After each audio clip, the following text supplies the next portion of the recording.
What's going on, everyone? Welcome back to the channel. So today we got a very unexpected surprise from Apple. They have re-released iOS 26.4 Beta 3 only 3 days after releasing it.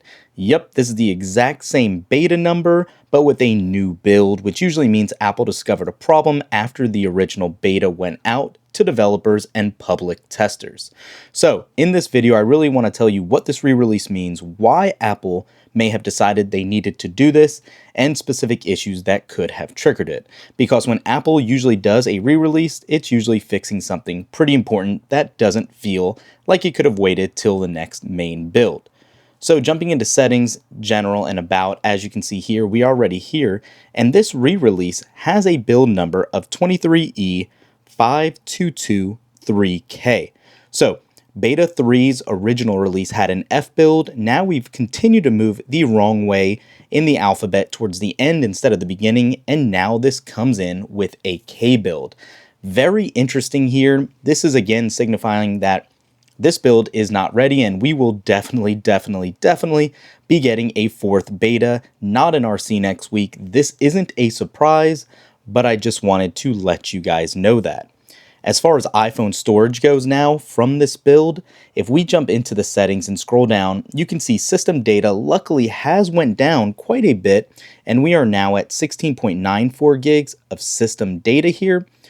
And then also, if we go to iOS as a whole, this has crept up a little bit. Apple Intelligence is at 10.17 gigs. iOS is at 14.26 for a total there of 24.43. This is a substantial, obvious size, but your phone will vary. Some of this stuff is in cached memory, and that will go away, but that's not here nor there. When Apple re-releases a beta with the same number, it typically means one of three things. There was either a major bug that was discovered, something was breaking developer apps, or a device-specific issue appeared after launch. And instead of calling it Beta 4, Apple simply just replaced the previous Beta 3 build with this one. This way developers can test apps on iOS and can move forward without carrying a broken build. It does make sense, but aside from that signal issue we talked about for cellular that came in when we first installed iOS 26.4 Beta 3, I haven't experienced any of the main causes and examples of why this needed to be redone. Typically, a first example is if there are installation failures. Those are when the update fails during the preparation for update phase. The updates get stuck on the Apple logo, or the device just continues to reboot with a boot loop basically after installing. It's happened before when firmware components like modems or kernel files don't install properly. Again, I didn't see anything or hear about any issues, but that could be for some people. The other thing is battery drain issues. If an iPhone loses, 15 to 20% overnight in standby mode, background services like photos, indexing, running nonstop to cause that, or apps stuck refreshing in the background. And then the third example is also app crashes. Examples, you might see Instagram crashing when opening the camera. Let's say a framework change broke certain apps, YouTube freezing when rotating the device, banking apps fail during Face ID and authentication errors. But again, didn't experience that either. And then also sometimes for CarPlay or connectivity problems. But most likely, and one thing I did see, was a substantial delay in visual or user interface glitches. Things like Notification Center not displaying icons correctly, Control Center freezing up and lagging, kind of like we just saw there. But nothing crazy, again, has really occurred for me personally. If you experienced anything, let me know in the comments down below, and tell me what you think. Basically, the main issue here, and let's just jump around really quick and launch some apps. Beta 3 was smooth for me, like I said, and everything seems to be working pretty well here also.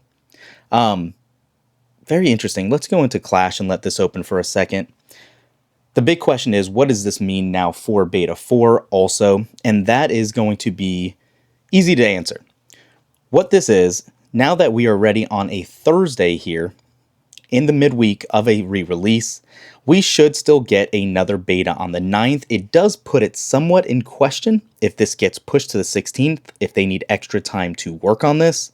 But provided everything goes well in the next couple days, I still fully believe we will see Beta 4 next week. Maybe possibly not on Monday now, but next week I still do think we'll get another beta.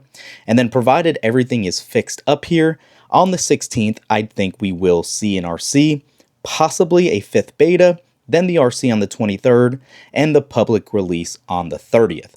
I know a lot of people possibly could think this re-release is due to the new Apple products. That's not the case. Apple's planned on this for a while, and Apple does everything subconsciously to know when these products will be unveiled, they being obviously compatible with the new devices as well.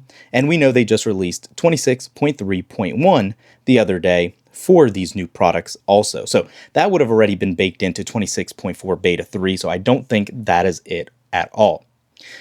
Obviously, the easy answer here is if you should install it, it's an overwhelming yes. Do not wait to install this beta. Make sure you get right into it, because if there was another release like this, there is good reason. If we actually jump into the developer website for Apple, you can see Apple is listing this as iOS 26.4 beta 3 version 2, and it's weird how it's labeled here. It's 3v.2. But yeah, if we go in the release notes, it is still simply the original beta 3. Nothing new is outlined here. It's all the same known issues, new features, and resolved issues as well. So you can take a look if you want. There is a long list, as you can see, and this does apply for iPad OS as well. They did release an update for iPad OS for this second re-release, and also watchOS. We're not going to do our whole typical videos on those since they are just re-releases, but let me know in the comments if you did experience any issues, and then if you updated, are you noticing any differences in performance, bugs, or battery life? Again, battery life for me, performance was really good on this 17 Pro Max, so I'm not sure what actually caused this, but there has to be something behind the scenes. Thanks for watching. We'll catch you in the next one. Peace.